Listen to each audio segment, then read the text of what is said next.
sagira saba miniya makari bedlilela miniya vatunga madamelo saba miniya valati akorojoye saba miniya ba miniya sagira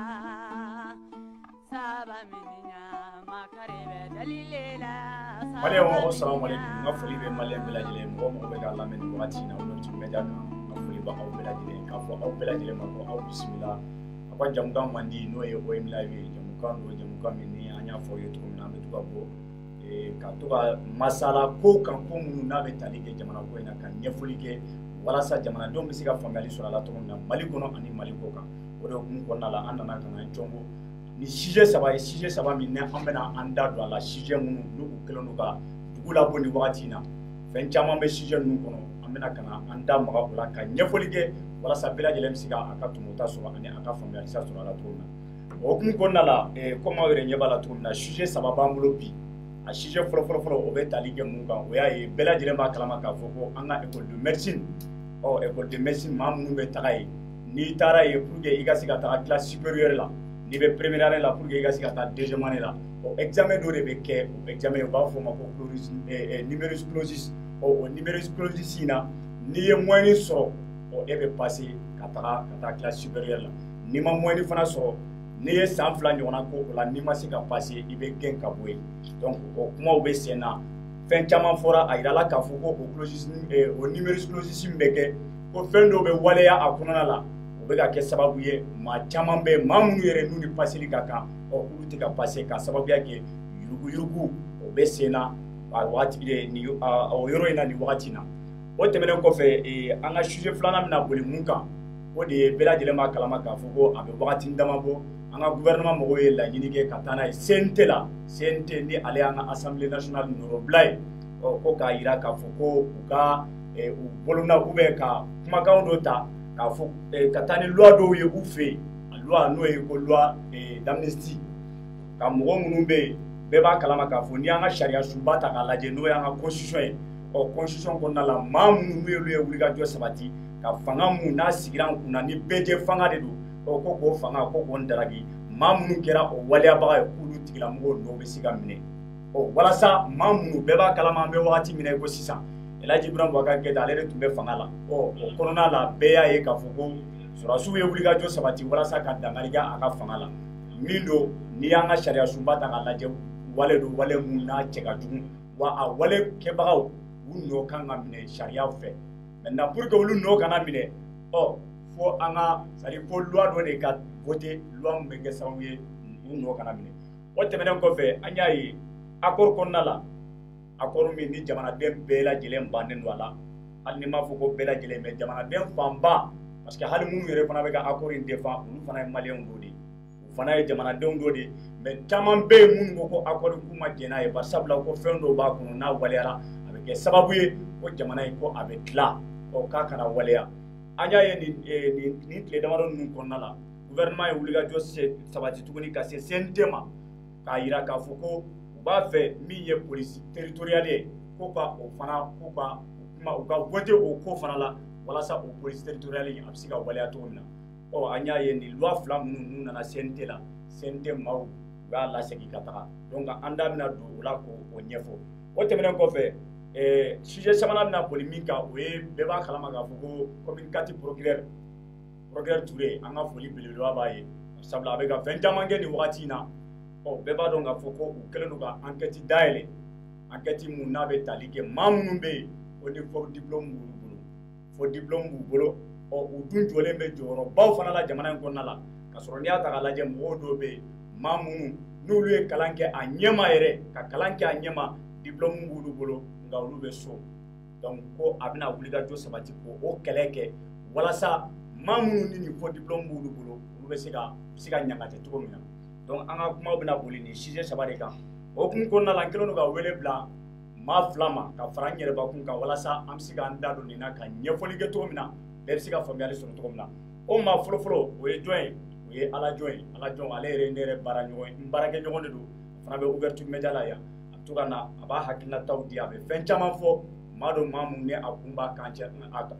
kan kosɛbɛ a bɛ fɛn caman fɔ maninga de don hali n'a sɔrɔ ni maningaw caman bɛ u tɛ fɛn dɔn nka ale kɔni tiɲɛ yɛrɛ la ale ka fisa kosɛbɛ n den don ale ka fisa kosɛbɛ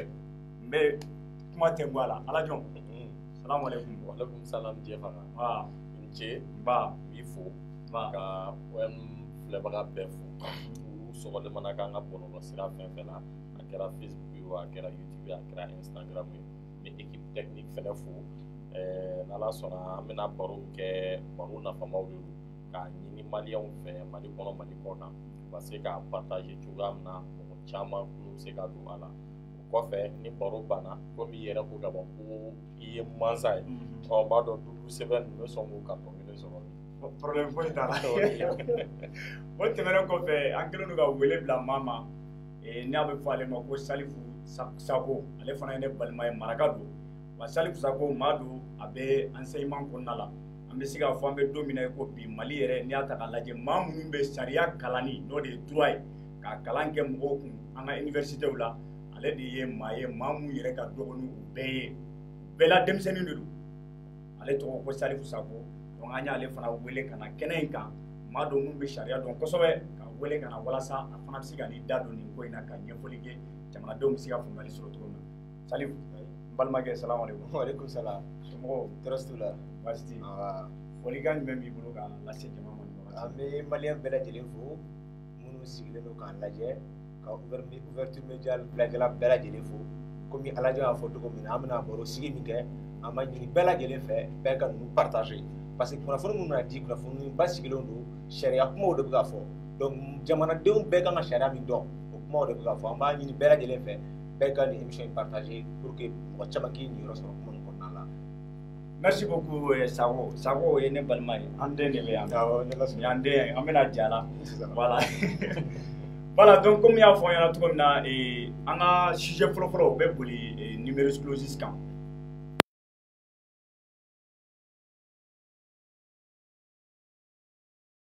médecine na bagi sɔrɔlen kɔfɛ walasa i ka se ka kɛ médecin yɛrɛ ye f'i ka numerus clausus kɛ n'i m'o kɛ ka moyenne sɔrɔ o la ka passer k'e tɛ se ka kɛ médecin ye quota ko de b'a la tant que n'i to o quota kɔnɔna la n'i ma moyenne sɔrɔ matière dɔ la ko n'i ma se ka bɛɛ lajɛlen valider e tɛ passer bɛɛ y'a ye an y'a jateminɛ an ka jamana kɔnɔna la maa caman bɛ yen fɔlɔfɔlɔ ni kun y'a ta k'a lajɛ numerus clausus nafaba tun b'a la k'a sababuya kɛ maa minnu tun bɛ bɔ yen maa minnu tun bɛ bɔ an ka école de médecine ninnu kɔnɔ mɔgɔw don mɔgɔ minnu n'u tun bɛ fɛn dɔn kosɛbɛ k'a sababuya kɛ clausus numerus n'i ma passer i tɛ se ka kɛ docteur ye mais an y'a ye a bɛ wagati caman bɔ an ka jamana kɔnɔna la o ko in fana a tiɲɛna k'a sababuya kɛ docteuriya yɛrɛ kɛra an bolo ko wɛrɛ ye docteur minnu yɛrɛ n'olu kan ka anw ka kɛnɛya sabula n'i y'a fɔ ko hadamadenya yɛrɛ n'i y'a fɔ maninfinya tɛ se ka taa kɛnɛya kɔ o maa minnu yɛrɛ ni an ka kɛnɛya b'u bolo n'i y'a ta k'a lajɛ a caman bɛ yen bi in na degun caman bɛ an ka docteuriya kɔnɔna la ka sababuya kɛ maa caman b'u bilen n'u ye ko docteurw yɛrɛ k'u tɛ fɛn dɔn o kuma caman bɛ yen an ka enquêtew kɔnɔna la an nana bɔ a kalama k'a fɔ ko numerus clausus min bɛ kɛ walasa i bɛ se ka taa classe supérieure la cogo min na o yɛrɛ ko o tɛ kɛ a kɛcogo la a bɛ wagatinin bɔ ɲinan ta yɛrɛ résultat bɔlen kɔfɛ an y'a ye étudiant caman ye wulikajɔ sabati ka na ouverture média yɛrɛ la k'a fɔ ko o b'a fɛ ka na plateau la ka na kumakan min n'u bɛna lase jamanaden bɛɛ lajɛlen ma bɛɛ bɛ se ka ɲɔgɔn faamuyali sɔrɔ a la cogo min na ko barisabula olu ka faculté maaw dɔw bɛ yen olu bɛ redoubler ou bien maaw dɔw bɛ yen u bɛ gɛn ka sɔrɔ u ni gɛnni man kan barisabula n'i y'a ta k'a lajɛ maaw don maa minnu n'u kalanna kosɛbɛ nka n'i y'a ye olu ma passer ko a sababuya tɛ dɔwɛrɛ ye ko yuruguyurugu de bɛ a yɔrɔ la maliyɛnw a ye nin kuma in lamɛn dɛ yuruguyurugu ko o de bɛ kɛ a yɔrɔ la maa minnu ni olu bɛ baara kɛ a ɲɛma maa minnu ye fantandenw ye n'u ye wulikajɔ sabati ka taa ni ekɔliso ninnu na walasa olu bɛ se ka kalan kɛ cogo min na docteuriya kanu mun b'u la u bɛ se ka wulikajɔ sabati a ko la cogo min na walasa ka don malidenw jigi kɔrɔ mun ye kɛnɛya taasira ye olu maa caman de bɛ yen k'olu bɛ gɛn ko dɔwɛrɛ tɛ dɛ mɔgɔw dɔ de bɛ yen faculté in yɛrɛ kɔnɔna la olu fana bɛ wari de minɛ maa wɛrɛw la k'olu la passer an maliyɛnw jamana in ko Mali ko kɛra kabako de kabako kata banna ni Mali o de maaw dɔ de bɛ yen minnu fana bɛ wulikajɔ sabati ka wari di maa wɛrɛw ma k'olu la passer minnu ye wulikajɔ sabati u wɔsi ji la ka suw kɛ ka tilew kɛ kalan suguya sugu bɛɛ lajɛlen na walasa olu bɛ se ka passer cogo min na ko a tɛ di olu ma dɛ mais minnu ye wari sara olu de bɛ passer o examen la wa a caman de gɛnna an y'a ye o hukumu kɔnɔna la bɛɛ lajɛlen y'a ye bɔlɔlɔsiraw kan o étudiant minnu n'olu gɛnna o étudiant minnu bɔ o degun in kɔnɔna la olu ye wulikajɔ sabati ka taa plainte don à travers leur avocat parce que n'i bɛ taa plainte don fo avocat dɔ de ka bila i ɲɛma maa min bɛ taga ka taa plainte don i ye o de wulikajɔ sabati ka taa plainte don commune kati la ka ɲɛfɔli kɛ k'a yira k'a fɔ ko numérique clausus min ni d'a ma bɛ ka maga la nin waati in na ko yuruku b'a a camancɛ la kosɛbɛ wa ko maa caman de bɛ degun kɔnɔna la maa caman yɛrɛ bɛ minnu gɛnna ka bɔ école de médecine na k'a sɔrɔ u man ka gɛn mais mun y'a to gɛnna a sababuya ma bɔ dɔwɛrɛ la yuruku kɔ donc o de bɛ sen na nin wagati in na commune kati mɔgɔw fana kɛlen don ka wulikajɔ sabati walasa maa minnu ni olu de bɛ wari minɛ mɔgɔw la k'u lapasser ka wari minnu la minnu sɛgɛnna minnu n'a ka kan k'olu nɔ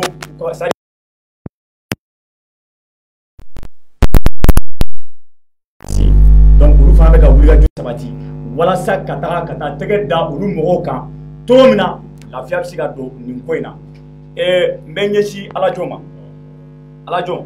comme n y'a fɔ cogo min na i b'a dɔn an ka faculté de médecine faculté don an bɛ se k'a fɔ yɔrɔ min an ka jamana yɛrɛ kɔnɔna la an bɛ se k'a fɔ maa minnu bɛ bɔ a faculté kɔnɔ maaw don généralement maa minnu tɛ taa chômage la parce que bɛɛ b'a kalama k'a fɔ ko bɛɛ mago bɛ médecin na bɛɛ mago bɛ kɛnɛya c'est-à-dire que kɛnɛya la parce que ni kɛnɛya ma sabati foyi tɛ nin wale minnu n'an y'a ye ko commune kati mɔgɔw ye wulikajɔ u ye enquête dɔ dayɛlɛ c'est-à-dire qu'ils ont ouvert une information judiciaire par rapport à cette affaire walasa ka a fɛn cogo dɔ la pour que bɛɛ lajɛlen degun mun n'a fɔra k'a fɔ ko yurugu ni fɛn min b'a kɔnɔna la ka se k'o bila kɛnɛ kan e bɛ se ka mun sɔrɔ k'a fɔ nin ko in na. ok je faga i ni ce an bɛ se k'a fɔ fɔlɔ ko tari o kɔfɛ an bɛ commune kati tribunal baarakɛla bɛɛ fo k'a daminɛ Ture la fo ka taa jigin duguma mɔgɔ bɛɛ lajɛlen na i y'a fɔ ko faculté de médecine ye référence ye Mali kɔnɔ n bɛ fɛ ka min fara o kan dɔrɔn faculté de médecine ye référence ye sous région parce que n'i taara Mali faculté de médecine na n'i ye chance sɔrɔ ka don a kɔnɔ tu ne verras pas que des Maliens là-bas. C'est vrai. Étranger min yɛrɛ bɛ yen o fɛnɛ c'est un nombre conséquent o bɛ mun yira o b'a yira ko faculté de don faculté min considérée tun don jusque là comme peut-être la faculté la plus sérieuse au Mali parce que min filɛ ka fɔ numéris clausus ko la an tun bɛ nin mɛn faculté wɛrɛw de la i n'a fɔ droit fanfɛla i n'a fɔ flashi ani a ɲɔgɔnna wɛrɛ je faga adamadenya tɛ nin kɛnɛya tɛ siga t'a la an bɛ se k'an tulonkɛ fɛn caman na mais n'i y'i tulonkɛ kɛnɛya la o y'i kelen de ye ka adamadenw di fagali ma o de la souvent an b'a fɔ ko an ka médecin caman bɛ yen mɔgɔw ka hakɛ to kuma la il y a de très bons médecins minnu b'u ka baara dɔn u ma wari ɲini ka diplôme ɲini mais a caman bɛ yen c'est des assassins en puissance e taara ka fɛn confier i la e tɛ min baara dɔn mais diyagoya i bɛ ko de kɛ min bɛ kɔlɔlɔ ta k'a lase adamadenw ma je faga e ɲɛ t'a la don o don a bɛ k'a fɔ ko mɔgɔ dɔ sara erreur médicale diɲɛ don o don mɔgɔ dɔ sara erreur médicale ni fura tun man kan tɛ k'a k'a la o kɛra a la ni analyse tun man kan ka kɛ o ma kɛ moi-même ma propre belle-sœur ale ye mort frôlée de quoi ka tɛmɛ a kɛrɛfɛ ka tɛmɛ an yɛrɛ kun bolo k'a taara ka ban a yɛrɛ ye dɔgɔtɔrɔ ye mais a dɔgɔtɔrɔ ɲɔgɔn dɔw kun n'a fa quoi parce que u taara ni procédure min ye o man ɲi opération fɛnɛ kɔfɛ fɛn dɔ tun kan ka enlever a kɔnɔ o ma enlever u y'o fɛn fɛnɛ to yen f'o fɛnɛ tun bɛ ka tiɲɛ ka taa don a yɛrɛ na je faga est ce que i b'a dɔn ko kalo kelen kɔnɔ a ye opéré ko 2 de kɛ a 2 bɛɛ la a taara coma la bon o y'a ye bɔ kɛra min t'a kalama o ni a ɲɔgɔnna caman de bɛ yen ni tɛ tulonkɛ fɛn ye dɔgɔtɔrɔ ni i bɛ yen c'est vrai sariya dɔnbagaw to k'a fɔ ko u ka baara la ils sont tenus par une obligation de moyens et non par une obligation de résultat o ye jumɛn ye u kan k'u seko bɛɛ kɛ walasa banabagatɔ minnu bɛ na ka se ka olu furakɛ nka u tɛ se ka latigɛ di mɔgɔ si ma k'u bɛ se k'olu furakɛ fo ka bana in ban donc o de la a ka kan diyagoya u k'u fasa fili ka furakɛli kɛ nka u tɛ se ka mɔgɔ si lakɛnɛya mais au fana kɔfɛ furakɛli n'a tɛ kɛ ka ɲa diyagoya o bɛ kɛ mɔgɔ fagalaw ye o dun bɛ sɔrɔ cogo di o bɛ sɔrɔ depuis base de la je faga n'i ye éducation lajɛ den a bɛ fɔ ko marayɔrɔ 3 bɛ a la carré kɔnɔ kalanko yɔrɔ la ani du kɔnɔ n'est-ce pas école baara n'i bɛ baara kɛ yanni i ka profession dɔ daminɛ o fana ye dɔɔni de ye o fɔlɔ bɛ daminɛ école fitininw na ka na camancɛ école la fo ka na sanfɛ kalanso la yanni e ka baara kɛ donc n'i panna o étape dɔw kunna o de la i b'a ye Mali administration a kɛra dɔgɔtɔrɔso a kɛra fan wɛrɛ ye i bɛ sɔrɔ a falen no mɔgɔ de la a bɛ fɔ k'u bɛ baara min kɛ u tɛ se k'a dɔn yɛrɛ. Nin kuma ye barika b'a la an bɛna o yɔrɔ la parce que an bɛna sujet dɔ bɛ an bolo bi an bɛ kuma o ko in kan. N'Ala sɔnna. N bɛ ɲɛsin n balimakɛ ma n'o ye Sako ye parce que n balimakɛ don Maraka de don mais Sako est ce que Maraka. Non, man ne tɛ Maraka kan mɛn malheureusement. Kana lamɔda nin ɲɛna sa. Hali n'a kɛra 2 ye o fɔ kana to ala jɔn kan. Maraka français. Voilà, a bɛ se ka ko cogo la. A bɛ faamuya quoi. Ok. A bɛ faamuya. Problème t'a la. Ala jɔn bɔra ka kumakan mun fɔ c'est à dire min ye closure numérique ye parce que n'i y'a ta k'a lajɛ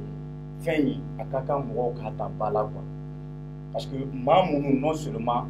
minnu n'a ka kan olu tɛ passé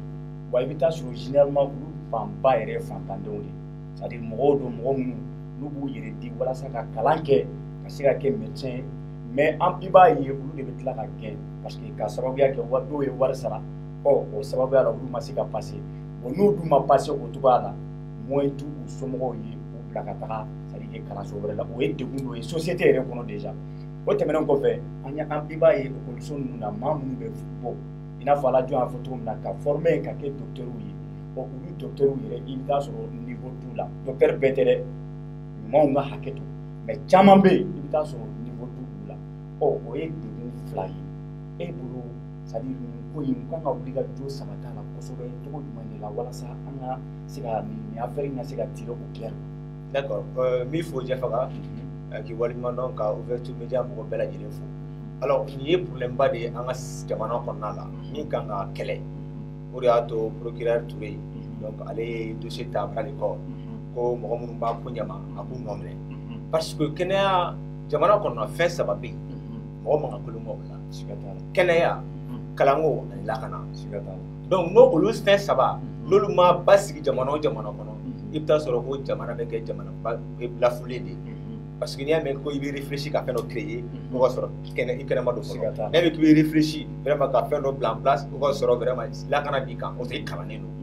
don donc maintenant ni a fɔra ko mɔgɔ dɔ ka kalan kɛ wɔsi la fantandenw anw fantandenw an ka kalan kɛ an wɔsi la k'a ta ko mɔgɔ dɔw de ka na dɔgɔtɔrɔ da so kɔnɔ k'u lafiya ka na mɔgɔ dɔ ta ka miliyɔn 1 miliyɔn 2 d'u ma u ka tɛmɛ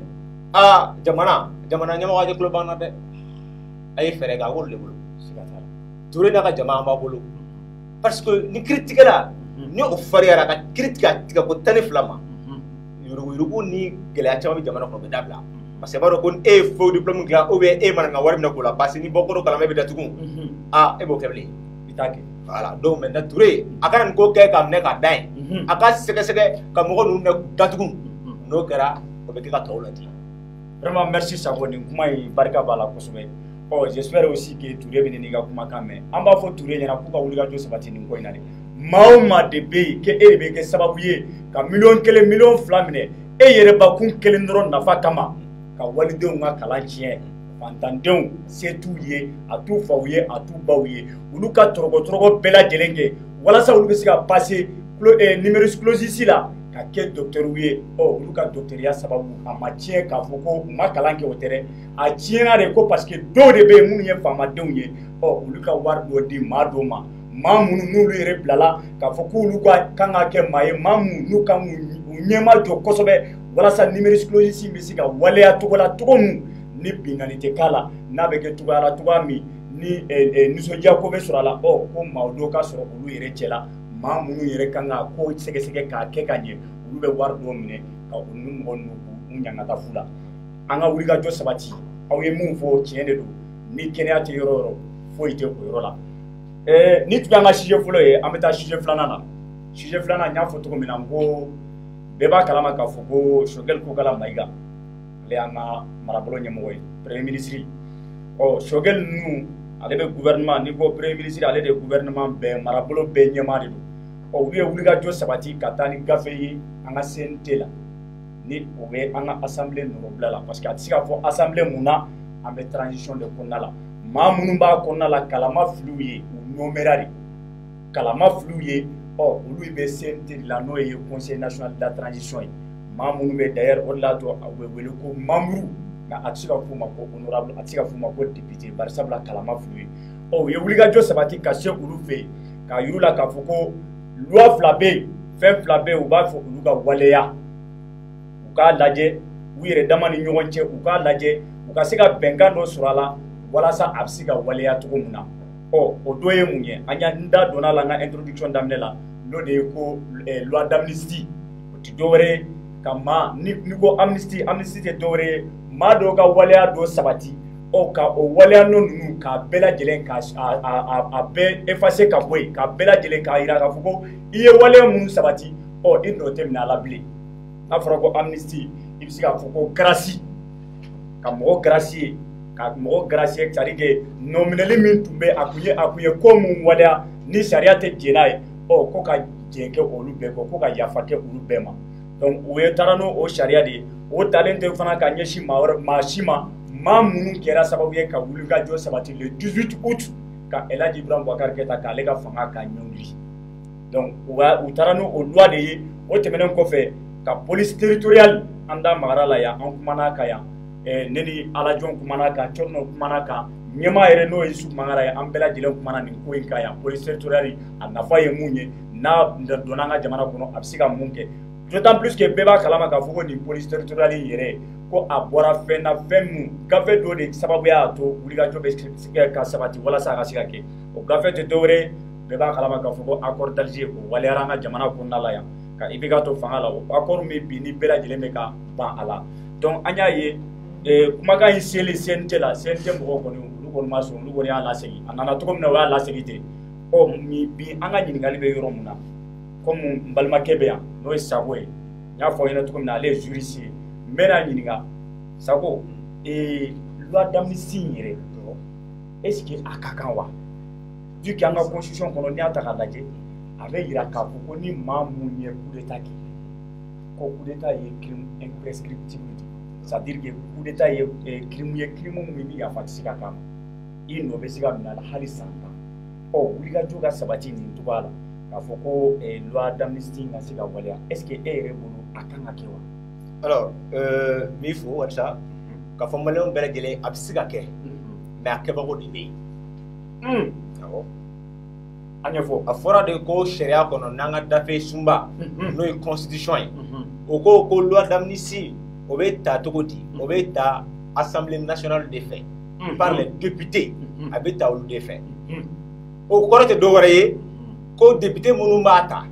c'est comme si i y'a fɔ i ka kuma kɔnɔna la amnistie c'est comme si n'i ye kojugu kɛ ni i datuguna donc amnistie bɛ se ka ta k'e bɔ i ka kojugu in kɔnɔ n'a sɔrɔ san 10 de dilen don e ma donc loi d'amnistie bɛ se k'a fɔ bon e tɛ san 10 in kɛ e tɛ foyi kɛ i bɛ bɔ kaso la o t'a bannen dɛ a bɛ kɛ ka kamila k'e da e ma deli k'o kojugu yɛrɛ kɛ i ka casier judiciaire tɛ nɔgɔ c'est vierge i ye min kɛ non seulement i ye ɲagata min kɛ o bɛ wuli mais en même temps a bɛ kɛ i n'a fɔ k'i ma deli ka ko sina kɛ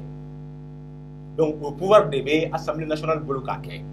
mais ne ka ɲininkali ye min ye est ce que conseil national de la transition bɛ se k'a kɛ olu tɛ se k'a kɛ o tɛ se k'a kɛ ko maliyɛnw k'o faamuya o tɛ se k'a kɛ mun na parce que olu ye mɔgɔ talenw de ye minnu ye coup d'état kɛ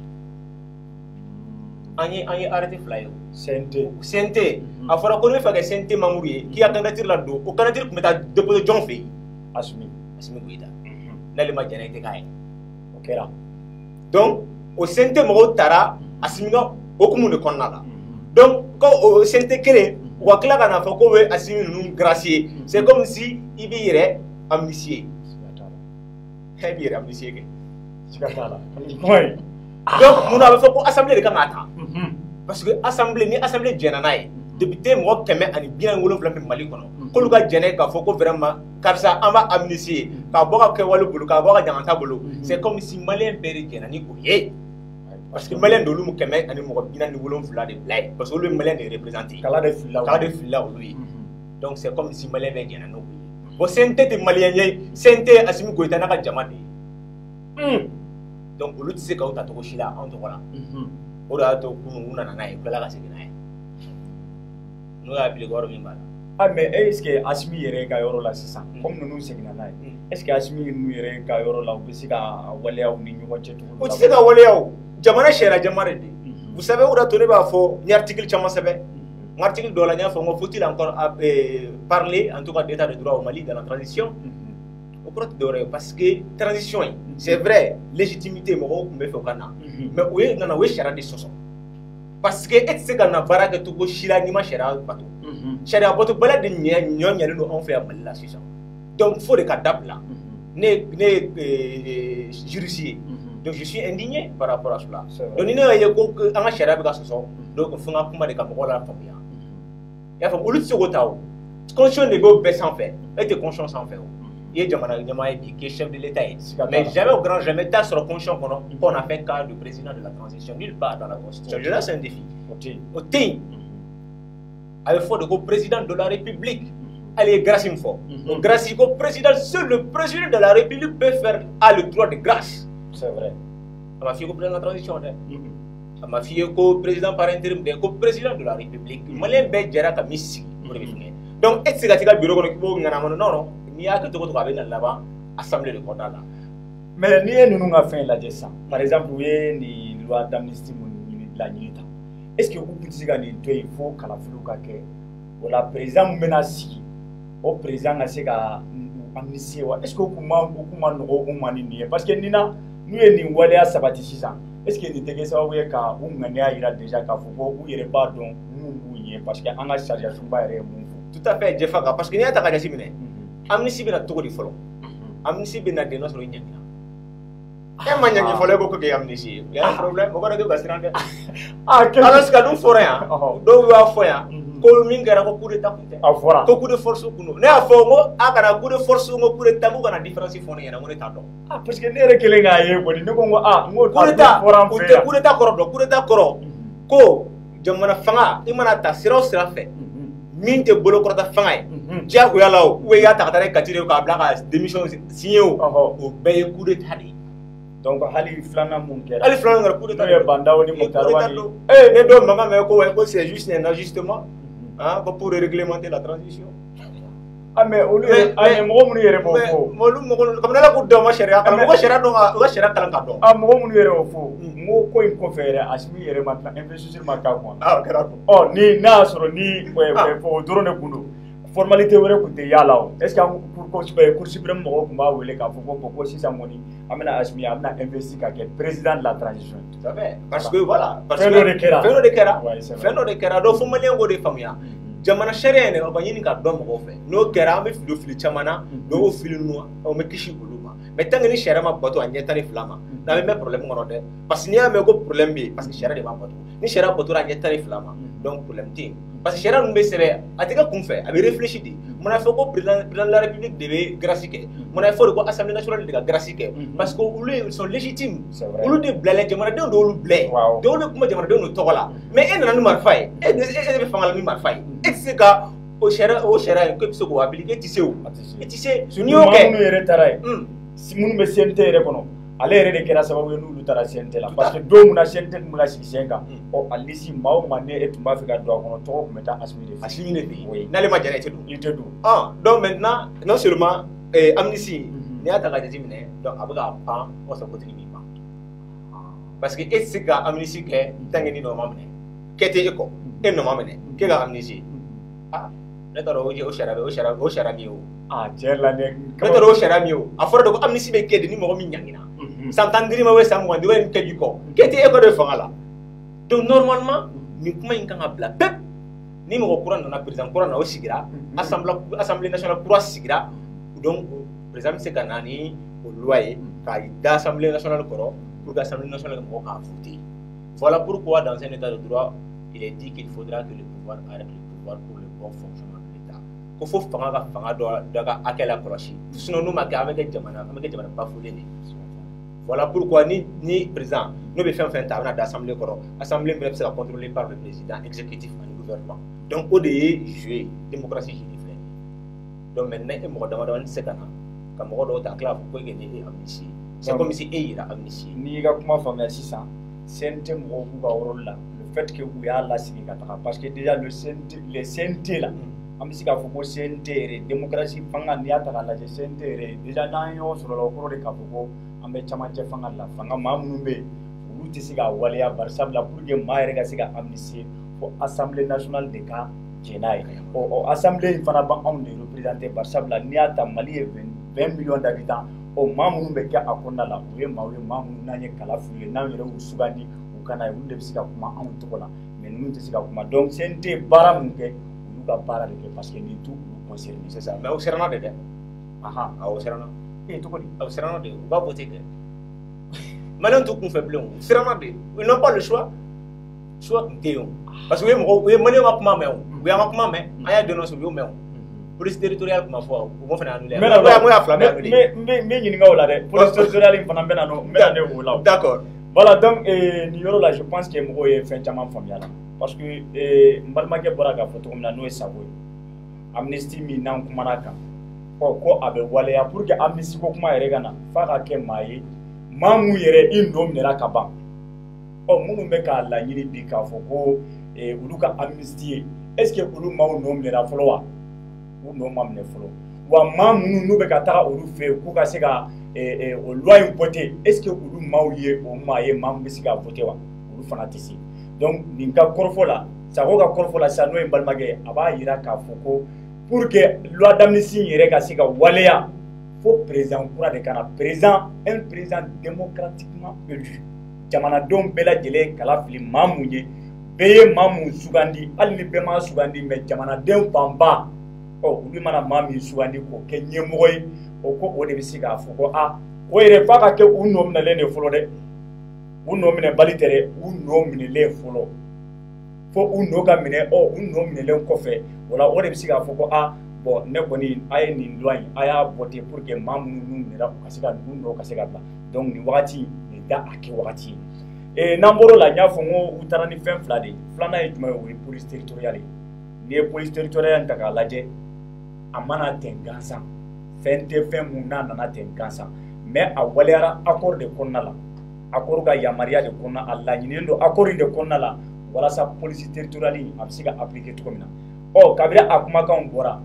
bɛɛ y'a yira k'a fɔ ko fɛn don n'a waleyara k'a bɛna ni jamana la tilali ye parce que sabula police territoriale olu bɛna a kan ka waleya yɔrɔ min na olu maaw bɛ se ka wulikajɔ sabati u bɛ yɔrɔ min na k'u ka fɛnw kɛ u yɛrɛ ye k'a sɔrɔ u ma contrat kɛ administration yɛrɛ n'o ye autorité yɛrɛ ye mais olu yɛrɛ fana bɛ k'u damala autorité ye u ka sigida la maaw ko n'o kɛra o bɛ na ni sababu ye ka na ni jamana tilali ye ko fɛn dɔ fɛn min man ɲi o sariya kisɛ fana tun bɛ yen Abdramane yani n ka ɲɛsin ma n bɛ ɲɛsin Sako ma toujours yanni i ka taa police territoriale la n tun bɛ fɛ ka rebondir dɔɔni a ka kuma dɔ in kuma b'i bolo parce que mot fila de fɔra grâce fɔra amnistie fɛnɛ fɔra i b'a dɔn a bɛ n'a fɔ an ka professeur y'a fɔ cogo min président dɔrɔn de bɛ se ka mɔgɔ gracier o yɛrɛ ye ni i ka peine yɔrɔ dɔ bɛ yen f'i ka datugu fɔlɔ i k'i ka peine yɔrɔ dɔ bɛ yen i k'o épuiser fɔlɔ sinon i tɛ se ka gracier yɛrɛ fɔlɔ k'a sɔrɔ i ma juger o de la mɔgɔ dɔw tun bɛ ko ka san n'o gracier n ko mais a ma juger a bɛ gracier cogo di o ye aspect fɔlɔ ye aspect filanan min ye amnistie ye i n'a fɔ a y'a fɔ cogo min a ye fɛn fila fɔ mais e ɲinɛna kelen kɔ a ko fo i nɔ ka minɛ walima ni kɛ b'i kɔ Mali constitution na i yɛrɛ y'a fɔ le coup d'état est un crime imprescriptible donc o b'a jira n'i y'a kɛ dɔrɔn d'office kɛ b'i kɔ a ye siga kɔni t'o la yɔrɔ donc o la i bɛ se ka amnistie ɲini mais n ko ninnu ko k'olu ma coup d'état o y'a fɔ ko président de démissionné la o y'a fɔ de quoi ont-ils fait ne kɔni ma se ka nin parce que ne yɛrɛ u bɛ ka siran mun de ɲɛ ne yɛrɛ kɔni dabali aw ko de ko président démissionnera hakili b'a la a fɔlen ko vous l'avez même forcé à démissionner CNTS ɲɛmɔgɔ a porte-parole Wage a ye journaliste ye a ko ma ko mais ko c'est vous qui le dites a y'a fɔ donc o tɛ olu ta ye olu bɛ se ka na cogo di a bɛ i n'a fɔ a bɛ fɔ ko mɔgɔ tɛ den bila dɔn na k'a kɔ don i yɛrɛ ma i tɛ den dɔn k'a kɔ don i yɛrɛ ma aw nana le CNT est illégitime et illégal je rejoins Choguel cogo di a illégalité bɛ na cogo di même si n'o y'a sɔrɔ a bɛ charte de kɔnɔ o charte fɛnɛ la procédure min tun kan ka kɛ pour que i ka bila CNT kɔnɔ o violera donc an bɛna ni illégalité o yɔrɔ la o kɛra a illégitimité bɛ na cogo di u bɛ yen nin nɔ u bɛ ka kuma minnu place la ni o ye député ye député bɛ kuma peuple de nɔ la parce que député kelen ye mɔgɔ ba caman de mankan ye donc mɔgɔ minnu bɛ yen olu bɛ ka kuma au nom de qui ɲininkali gɛlɛn donc u bɛna taa ko an de ko ko ka mɔgɔ ninnu amnistie a ka sɔrɔ ko k'u ma coup d'état kɛ u ye amnistie mun na ne kɔni m'a fɔ ayi mais a bɔra olu yɛrɛ de fɛ minnu ko k'olu ma coup d'état kɛ n'olu de nana ni kumakan ye tuguni ka donc cohérence bɛ min je faga ayi mais don mun na u y'a kɛ peut-être a dɔw u kun t'a fɛ ka donc a yɛlɛmara o c'est à dire o don n'u tun y'a fɔ k'u ye coup d'état kɛ décision de yɛlɛmara ka kɛ coup d'état ya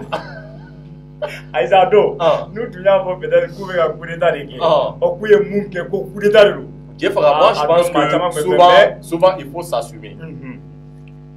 u bɛ action in kɛ don min hakili la n'i tun ye Mali labɔ mɔgɔ 100 au minimum 60 tun b'a fɔ ko voilà c'est une nouvelle lueur d'espoir parce que président dɔ tun bɛ an kunna a wagati même si il était légal mais en lui posait un problème de légitimité parce que mɔgɔ caman tun bɛ yen bilen min tɛ a fɛ o de la souvent i bɛna ye la légitimité domine la légalité o tun ye Mali ta ye problème ye u kun ka kan k'a assumer dɔrɔn c'est vrai an ye ko kɛ parce que peuple wulilen don nin fɛn o man ɲi donc an nana fara peuple kan an ye ko kɛ ni o kɛra n'u kun ko amnistie ayi mais o y'o fɔ dɛ non non u ko an nana peuple dɛmɛ a ka kɛlɛ la mais an ye président wele an taara n'a ye Kati a ye ko minnu bɛ dugu kɔnɔ an y'o yira la lui-même il a compris il a démissionné o de fɔra an ye m'a fɔ ko u y'a reconnu k'a fɔ k'u ye coup d'état donc n bɛna ale je faga kana kuma tigɛ jamanadenw ye baara mun kana kuma tigɛ k'olu faral'o kan n'est-ce pas u ko k'u nana fara jamanadenw ta kan jamanadenw ka laɲini tun ye jumɛn ye ko a ka fanga bila a ka démissionner donc olu fana nana ni o kelen ye ko a démissionnera donc n'a démissionnera jɔn ye olu mandaté sisan nɔ surtout des gens qui sont nommés par ceux qui ont fait démissionner le président parce que jusque là ne tout considéré comme u ye coup d'état kɛ u ye président la démissionner de donc olu mago bɛ amnistie la min na an mago fana bɛ u k'o ɲɛfɔ an ye an k'o dɔn sinon pour moi ni amnistie ko in nafa tɛ a la quoi c'est une perte de temps an ka tɛmɛ ni fɛn wɛrɛ du moment où u ma ko kɛ an ka passer ni ko wɛrɛ ni ko dun fana don n'u ma assumer ni nin kɛra tan parce que ni amnistiera non seulement ko min bɛ yen n'i kun dɔ kan ka minɛ a la i nɔ tɛ minɛ a la a bɛ kɛ i n'a fɔ i m'a ko kɛ bilen je faga o tuma Mali bɛna si kɛ coup d'état in na k'a kɛ Modibo la k'a kɛ Musa la k'a kɛ ATT la k'a kɛ IBK la donc je faga ni e kɛra président i bɛ se k'i sigi k'i bɛ baara kɛ bon n'i ma baara kɛ ni e fana na n'i ka éléments ye tu vas tout faire hali n'o y'a sɔrɔ i fana ye mɔgɔ dɔw bricoler ka na i fana bɛ i bɛ fɛn fɛn kɛ pour que olu fana k'i amnistier c'est ça c'est la suite logique a dɔnnen don parce que o kelen kɛra 2012 o kelen de bɛ fɛ ka kɛ donc à la différence du cas de 2012 sauf que olu y'a reconnu k'o kɛ contrairement à celui-ci donc n'a ma ɲa k'u ma kɛ je pense qu'on a d'autres chats à fouetter an k'an ɲɛsin essentiellement voilà la démission quand même président ka démission o kɛra démission min posé o diyara an ye mais pour le moment an bɛ se ka amnistie to yen du moment où ma ko kɛ ok y'a faamuya a bɛ se ka kɛ fana u bɛ ka nin amnistie ko kuma in fɔ pour que Sakɔ yɛrɛ y'a fɔ cogo min na u y'an da sunsun de k'a lajɛ sa peut-être u ye nin kɛ pour que k'an da sunsun k'a lajɛ est ce que jamanadenw n'a ye nin mun kɛ est ce que jamanadenw bɛna sɔn wa da sunsun de don comme déjà olu yɛrɛ y'a fɔ k'u ma u ye mun kɛ ko coup d'état tɛ bɛɛ u y'o fɔ fan bɛɛ caman yɛrɛ sɔrɔla mɔgɔ maliyɛnw yɛrɛ dɔw sɔrɔla mun yɛrɛ y'a fɔ ko non k'u ye mun kɛ ko coup d'état tɛ mɔgɔw dɔw sɔrɔla mun y'o fɔ yɛrɛ et puis des gens qui se disent démocrates jamana in kɔnɔ an y'o yɛrɛ pour te compléter n'o y'a sɔrɔ u ye min kɛ ni coup d'état tɛ u bɛ ka amnistie ɲini mun de kama walima u ye kojugu dɔ de kɛ an tɛ min ayisa tagalen a wagati u y'a dɔn u tun t'a dɔn k'a fɔ k'u ye coup d'état mais tagalen ɲɛfɛ u bɔra kalama ko coup d'état don u bɛ ka nin wale sabati peut-être k'an da sunsun k'a lajɛ est ce que an bɛna na segin an ko wa peut-être an bɛ se ka bila o minɛn kɔnɔ quoi jamanadenw ko n ye maa minnu wele aw yɛrɛ y'a mɛn u ye kumakan mun fɔ olu kɔni y'a jira k'a fɔ ko min bɛ ka nin laɲini ta ayi k'a tɛ se ka tɛmɛ ko parce que nin t'a wagati ye a ɲini kuma yɛrɛ tɛ nin ye yɛrɛ donc ko wa a tɛ se ka kɛ fana an bɛna police territoriale la n ye dɔɔnin fɔ police territoriale ko in na u tun ye laɲini kɛ ko police territoriale in fana ko ka o fana o création fana kumakan ka se ka mɔgɔ minnu bɛ CNT kɔnɔ olu ka kuma walasa o bɛ se ka créer cogo min na mais an y'a ye o y'o dossier fana lase est ce que CNT halisa u tɛ se ka police territoriale ko in fana n'u bali ka o fana kɛ ou bien u ka baara de tɛ. Alors merci beaucoup u ka baara t'o fana ye mun ka baara tɛ parce que n'i ye police territorialité in ta k'a lajɛ juma y'a kuma fɔ accord d'Alger de y'a kuma fɔ accord de y'a fɔ. accord in signé le 20 juin 2015 a signé gouvernement ni banbagaciw rebelle olu le accord in signé donc accord in de y'a prévoir ko police territoriale ka créer donc a ma fɔ ko nord dɔrɔn a ka yɔrɔ bɛɛ la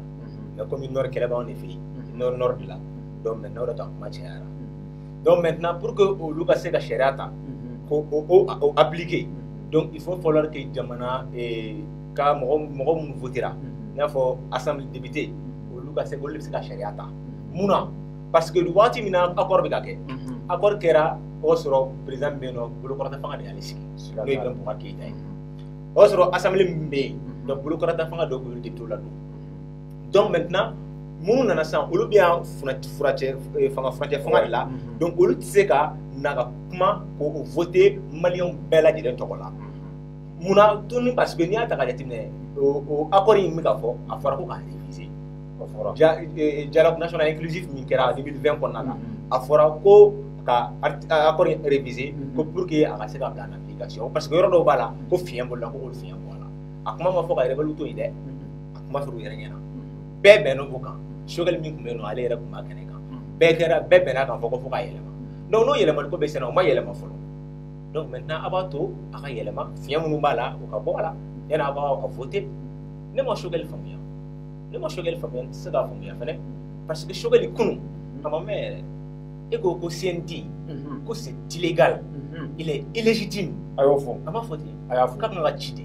plainte yɛrɛ donnen don plainte ma don wa plainte bɛ hali sisan awɔ o ale ɲinɛna kɔ kelen i bɛ sɔrɔ a y'a de tigɛ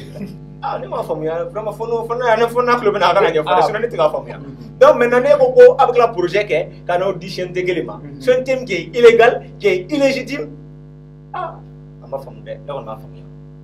peut-être a wagati c'était illégal yanni ale ka na mais comme sisan ale kɛra marabolo ɲɛmɔgɔ ye mɔgɔ t'a dɔn Mali ko tɛ wa a bɛ se ka kɛ komi ale kɛra marabolo ɲɛmɔgɔ ye sisan peut-être a wagati min na ale man k'a ye o wagati peut-être c'était illégitime mais maintenant vu que ale nana ye i b'a dɔn Jɛ Faga parce que olu ye MCK olu de ye kɛlɛ kɛ jama peuple ye olu de ye donc comme olu yɛrɛ donna gouvernement na sisan an bɛ se k'a fɔ ko c'est illégitime alors mais n'i donna gouvernement na n'i tɛ se ka tiɲɛ fɔ kana n b'o de fɔ a ye n'i tɛ se ka tiɲɛ fɔ kana don o ko kɔnɔna la n'i b'a dɔn ko n'i donna n'i tɛ se ka tiɲɛ fɔ i ban malo bɛ da i la ni Choguel kun ko n tɛ don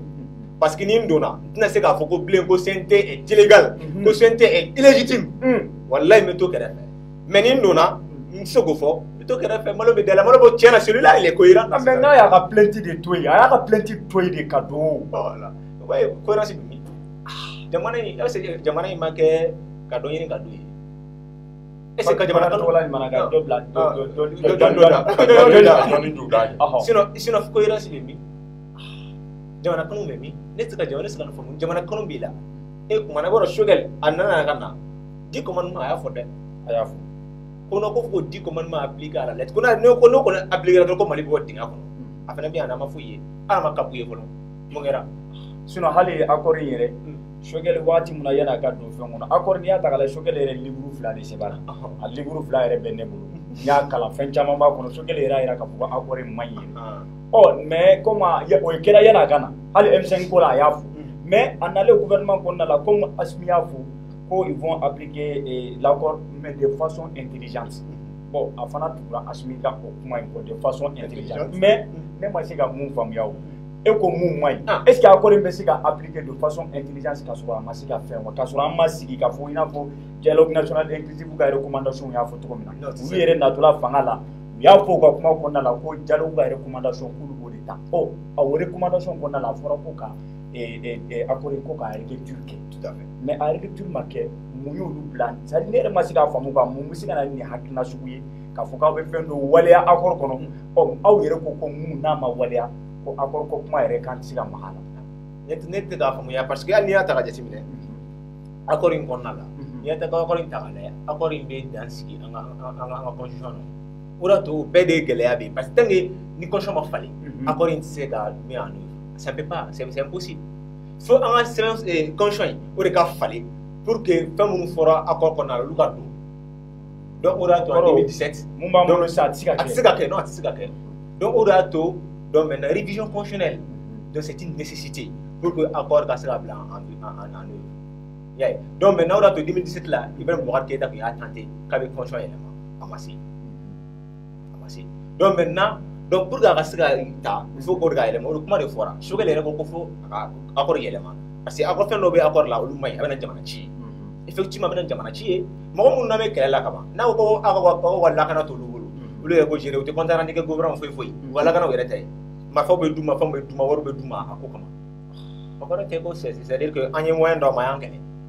o kɔrɔ t'o ye kuma in o kɔrɔ do moyen dɔ ma n bɛ fɛn bɛɛ dɔn n'a ko min b'o ka ye an y'an kɛlɛ mɔgɔ min tɛ fɛ ka lamɛnni kɛ minnu ko jamana ko Azawad k'olu bɛ tila k'a fɔ tuguni kuma tromper wa ko Mali ye kɛlɛ k'olu b'u yɛrɛ ye Mali kɔnɔ ni b'i yɛrɛ ye Mali kɔnɔ a dakun y'i la ko Azawad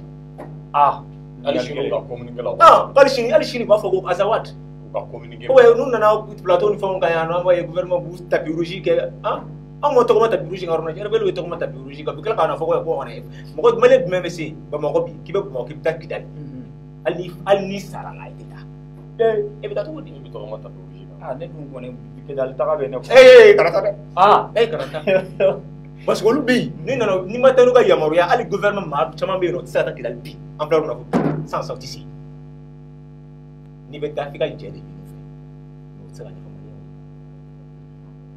Maliyɛnw donc o jamana kɔnɔ bɔra min e ye Maliyɛn o b'o kɔnɔ o tɛ se ka kɛ n'an taara ka polisi d'u ma ka polisi d'olu ma ka moyen fana d'u ma ka d'a kan a y'a ka kɛnɛfɛn fɛngɛ o tɛ comme si an ye wari d'a ma a k'an faga yan an ka jamana tila donc ni Choguel y'a makun nin kan il est interpellé Maliyɛnw bɛɛ ɲɛ b'a la a kana makun nin kan dɛ j'espère que Choguel bɛ n'i ka kumakan la voilà Abdramane bɛ ɲɛsin ma police territoriale ko kuma in de don toujours hakilina jumɛn bɛ e la c'est à dire le fait que u y'a renvoyer CNT mɔgɔw y'a renvoyer u ma sɔn ka kuma a kan u ma sɔn k'a fɔ ko u m'u prononcer a kan quoi e bolo e bɛ se ka mun faamuya o ko in na ok o bɛ se ka jaabi dakuru ɲɛ kelen yanni n ka don police territoriale yɛrɛ ni accord ni fɛn caman kɔnɔna na fɔlɔ u y'a renvoyer comme le renvoi ne veut pas dire abandon peut-être a b'u kunna ka segin ni a ye renvoyeli in ma sɔrɔ dɔ wɛrɛ fɛ o lakana tigilamɔgɔw yɛrɛ n'o ye polisi olu yɛrɛ fɔlɔ t'a fɛ siga t'a la hakili la olu tun ka manifestation dɔ prévulen don pour dénoncer la création de la police territoriale o kɔfɛ u b'a dɔn les Maliens dans leur majorité olu fɛnɛ t'a fɛ donc les reculs pour mieux sauter police territoriale en temps normal an bɛ se k'a fɔ fɛn ɲuman don parce que ça peut être facteur de création d'emploi parce que région na a ka fɔ ko nin région de k'a yɛrɛ ka police créer a bɛ a yɛrɛ ka lakana lasabati donc fɛn minnu b'u ka compétence kɔnɔ u b'olu gérer n'o tɛ u bɛ recours kɛ maintenant police nationale la an bɛ se k'a fɔ ko en temps normal baasi fosi tɛ a la an bɛ se k'a recommander yɛrɛ mais en fait période d'exception min na c'est très très dangereux pour le Mali parce que pour comprendre le présent comprendre où l'histoire commence sauf que an b'a dɔn cɔ accord min bɛ Mali kɔnɔ bi accord min bɛ ka ni rebelle ye ɲɔgɔn na an bɛ se k'a fɔ c'est un accord imposé parce que en temps négociation na wagati min on est parti en position de faiblesse et on a été contraint de signer quelque chose qui va à l'encontre des intérêts nationaux. Quand cela ne tienne, Johnny John accord kuma gouvernement rebelle ani plateforme donc mɔgɔ min tun ye facilitateur o tun ye Algérie donc o ni dialogue national inclusif danfara ye jumɛn Malien bɛɛ tun ye dialogue national inclusif jeunes tun bɛ yen mɔgɔkɔrɔbaw tun bɛ yen fɛncɛw tun bɛ yen gouvernement représenté len don parti politique fɛn fɛn tun bɛ o bɛɛ représenté len don n'i ye e yɛrɛ ɲininka entre l'accord et le dialogue national inclusif jumɛn de bɛ jumɛn sanfɛ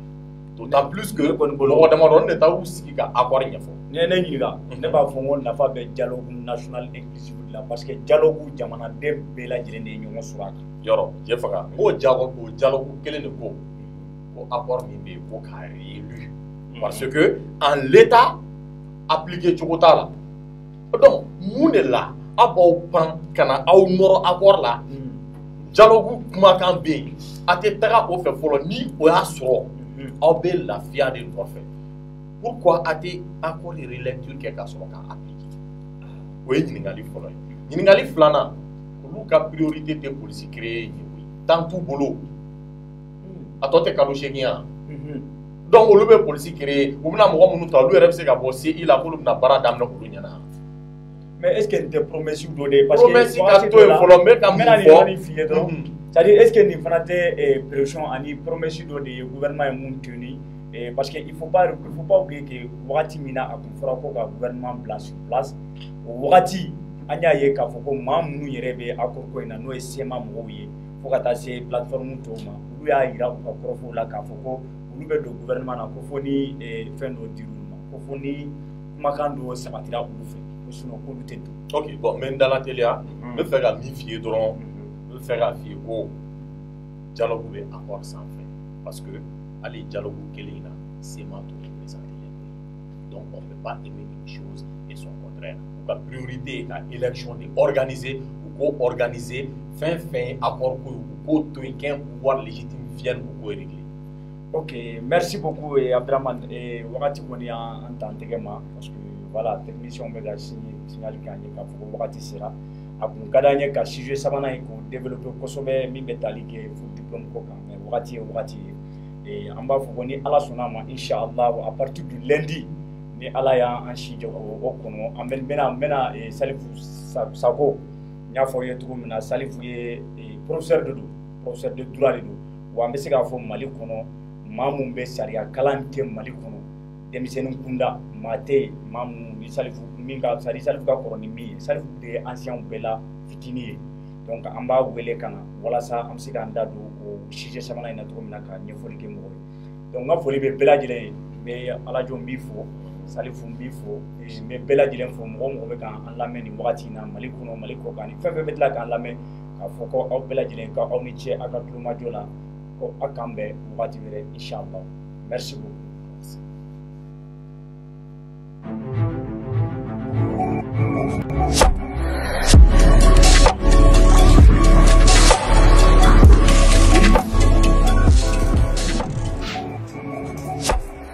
Intense Love, le nouveau parfum pour hommes et femmes by RJ Cosmetics.